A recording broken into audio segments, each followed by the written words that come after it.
Silver has 75% more abilities than the average hero, yet is somehow one of the simplest heroes in the game. I mean, 2 out of her 3 basic abilities are used basically just to unlock her ult. Let me explain. Silver is the newest Deadlock hero, and she's all about 1v1 close-range fights. Her strength is really weird. When she isn't in lycanthrope form, she feels extremely mediocre. Not bad, just not that good. Her gun is really frustrating to use because it fires slowly, has middling damage, and a miserable fire rate. Slamfire is Silver's next ability. It auto-reloads your gun, so basically base kit QSR, and makes the next 3 shots fire super quickly. This ability does an alright burst of damage if the enemy hit is at or close to full health, because it deals current health damage, but also because all of its damage is in the current health burst, it also does much less damage to half health and below enemies. That's how that works. This is obviously by design, since the ability is supposed to be popped to turn your ultimate on, which is then supposed to finish them off. Using this ability does reduce your accuracy by 25%, so make sure to pop it when close to enemies. It's good in lane because you can essentially keep your enemies at half health the entire time, as long as you're able to stay close to them. Silver's second ability, Boot Kick, is a dash forward. If you collide with an enemy during this dash, you jump backwards off of them and place a marked debuff on them. Shooting a marked enemy will deal a small amount of spirit damage, so little, in fact, that I can only assume its only purpose is to trigger BRS, Mystic Slow, and/or Suppressor.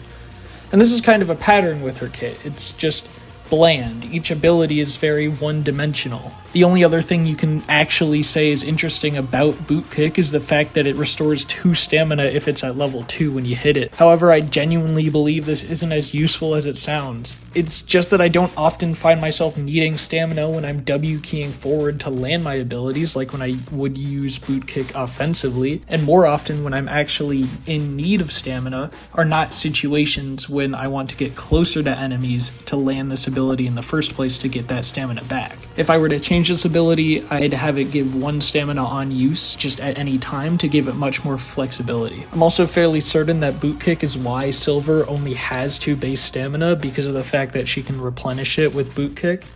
I really don't like this fact. The hero does not feel like the kind that needs 2 stam. Mina, Paige, McGinnis, and Holiday all make sense to me. They either have really powerful movement abilities in their base kit, or they like to sit in the backline and not actually play the game, and thus their 2 base stam is used as counterplay against them. However, I just don't see Silver fitting into either of those 2 categories.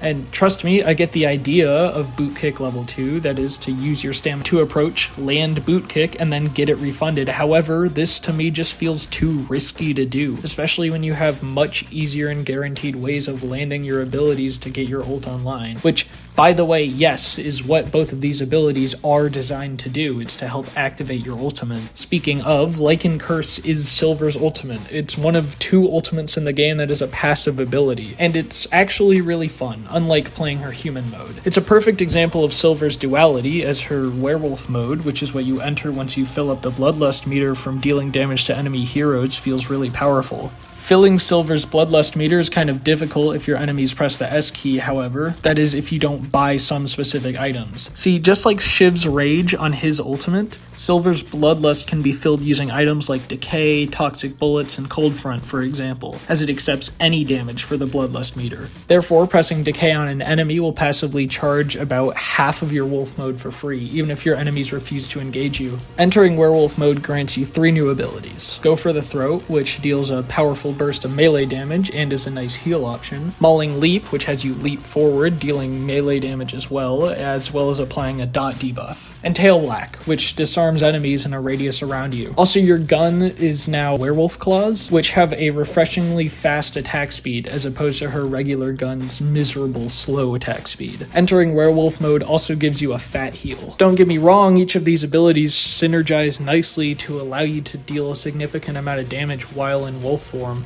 and they feel good to use together, but I think the fact that I could sum up all of these abilities with a sentence each is really rather frustrating, as she just has no scope, no skill ceiling. There's nothing about this hero that makes me want to play her over and over to master it. I really think you can fully understand her whole thing in just a couple games. Entangling Bula is Silver's 3rd ability and the one piece of utility in her entire kit. It applies the effects of slowing Hex, which I think is really nice, because I hate Mina's stupid chud sanguine retreat, and this ability allows me to turn that off and ruin her day.